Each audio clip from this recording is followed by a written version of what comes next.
Hi friends, welcome to one more mini blog. Capsicum rice అండి. ఇలా ఒకసారి చేసుకోండి, తినే కొద్దీ తినాలనిపిస్తుంది.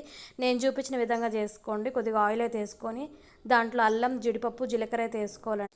అవి ఫ్రై అయిన తర్వాత ఆనియన్స్ అండ్ కరివేపాకు, ఇంగువ వేసుకొని బాగా మగ్గేదాకా ఫ్రై చేసుకోవాలండి. ఆనియన్ అనేది మగ్గిన తర్వాత దాంట్లోనే మనం క్యాప్సికమ్ ముక్కలు అండ్ గ్రీన్, ఎల్లో, రెడ్ ఉంటే వేసుకోవచ్చు. నా దగ్గర రెడ్ లేదు, ఎల్లో, గ్రీన్ ఉంది. తర్వాత 2 పచ్చిమిర్చి అయితే వేసుకోవాలండి.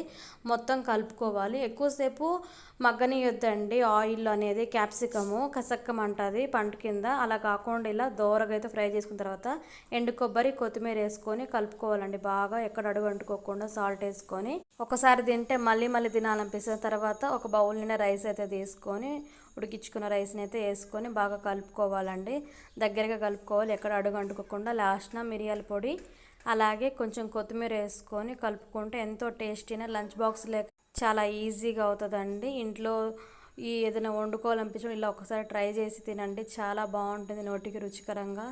ఇంకా మరిన్ని వీడియోల కోసం మన ఛానల్ సబ్స్క్రైబ్ చేసుకొని లైక్ చేసి బెల్ ఐకాన్ టైప్ చేయండి. బెల్ ఐకాన్ టైప్ చేయడం ద్వారా మీరు పెట్టే ప్రతి ఒక్కరికి నోటిఫికేషన్